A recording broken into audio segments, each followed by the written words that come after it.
Vice-Chancellor, it was unanimously resolved by the Senate and the Council of the University to confer an honorary degree of Doctor of the University upon Sofia Buncy, MBE. Professor Ngobo Emise will present the candidate.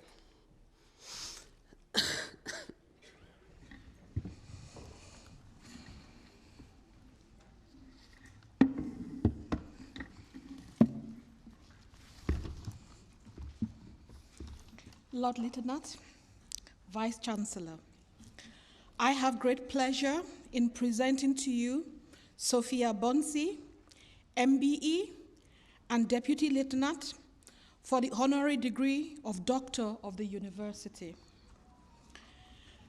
Sofia Buncy's background is one that will be familiar to a lot of us, especially here at the University of Bradford. Born, bred, and educated in West Yorkshire, a British Muslim woman of South Asian origin, she was the first in her family to go on to further education. The conventional wisdom will be that nothing in this background, besmirched by the trifecta of race, gender, and social class, should have marked Sofia out for great success or achievements. However, far from letting these factors restrict or limit her, Sofia drew upon them, using her understanding of and passion for her community and the strength and resilience from her background and experiences to serve her community. Her passion was youth and community development, charitable work, and social and civil cohesion around Bradford and beyond. For instance, in 2011, Sofia was part of a group that drove a £400 banger car from West Yorkshire to France and then to Spain, raising just over £5,000 on the 1,700-mile return trip for the Reed Foundation that supports girls in Pakistan, especially those that are orphaned, into education. Then again, in 2016, having traveled alongside MP Diane Abbott to Somaliland for 2 weeks, seriously impacted by experiences there, upon our return, Sofia fundraised a total sum of £8,238, enough to build 3 water wells to catch rainwater to help address the water shortage issue, which she saw as a huge problem there.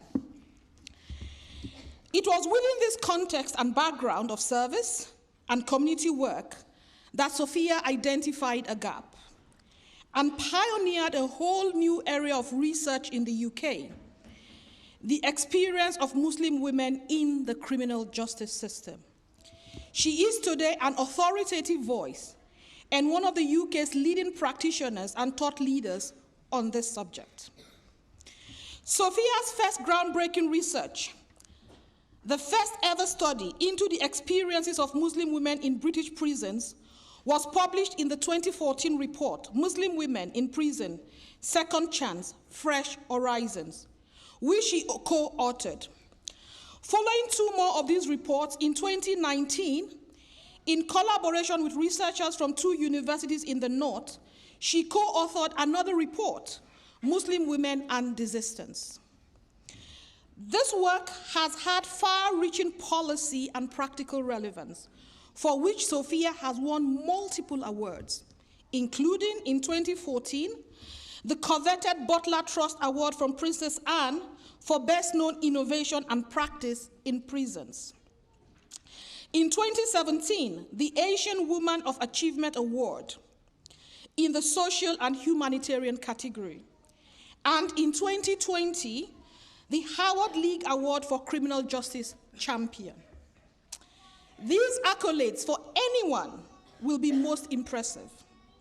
However, in these hallowed grounds of higher education, filled with professors and other research and policy experts, with several letters behind or after their names, chasing after the holy grail of impact in research, I'm sure that more than a few will doff their hats, knowing that Sofia identified and embarked on this project armed only with a fearless passion, a bachelor's degree in behavioral sciences, and a postgraduate degree in professional studies, youth, and community.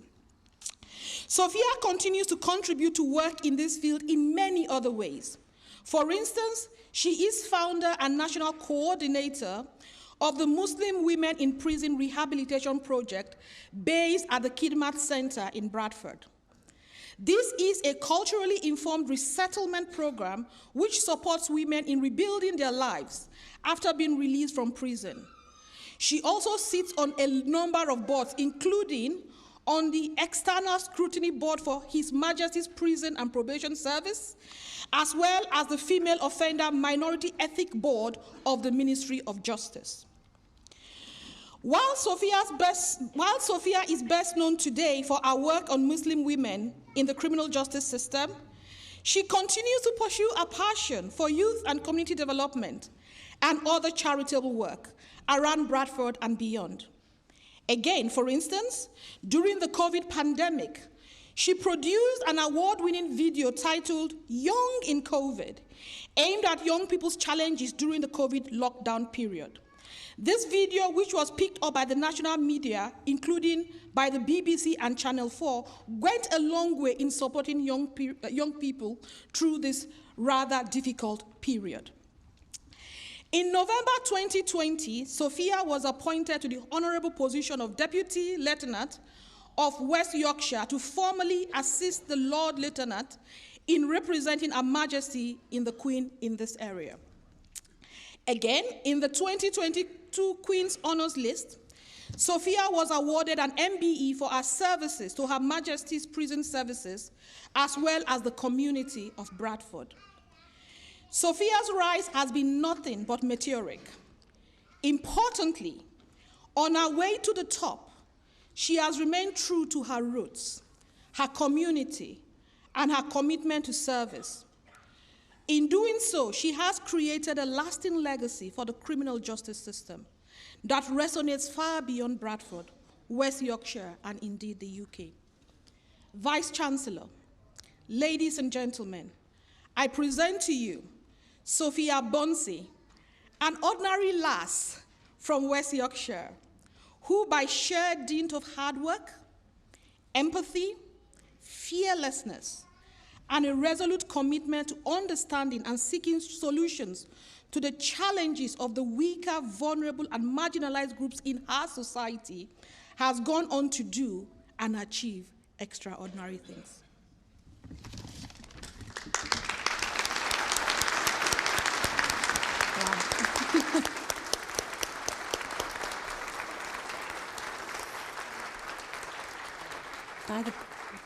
By the power vested in me, I admit you, Sofia Buncy, to the honorary degree of the University of Bradford. Congratulations and thank you for accepting this degree.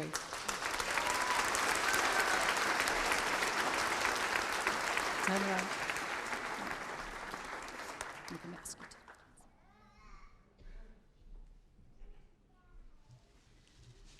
Thank you very much to Professor Ngobo for her kind words and introduction. That was quite a trip down memory lane for me as well. I'd just like to start off by paying my respects to the Lord Lieutenant Ed Anderson, Vice-Chancellor Shirley Congdon, dignitaries, fellow graduates, guests. What a tremendous privilege it is for me to be here and receive this honorary doctorate in the presence of you all today. May I also extend my heartiest congratulations to you all in the spirit of celebration.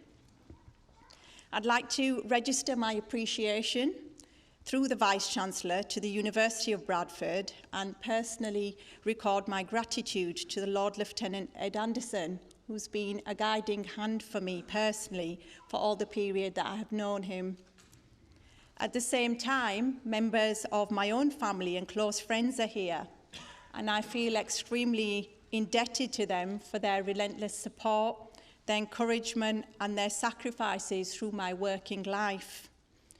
Being awarded an honorary doctorate by the University of Bradford is important to me because it celebrates my life journey and what I've been able to give back to communities.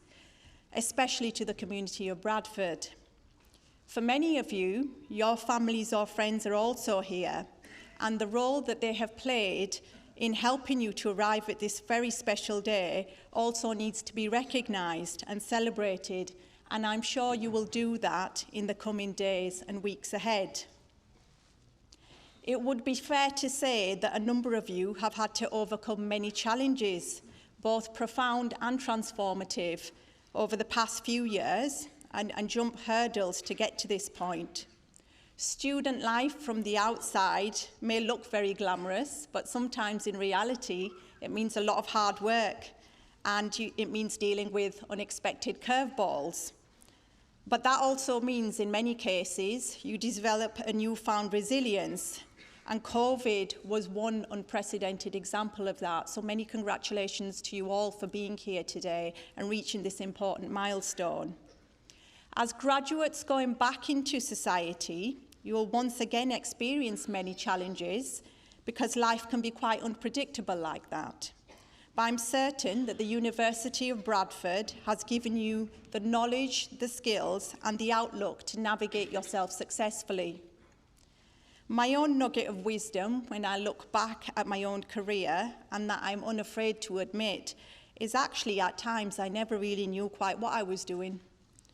I just did my best in the moment that I was in. So I advise that you also try your best. Make choices with the right intention and purpose. Listen and follow your gut. More importantly, be brave and do not be put off. And if you do that, then my story is testament that wonderful things can happen. Many of you will now be getting ready to step back into communities and going on to successful careers and roles.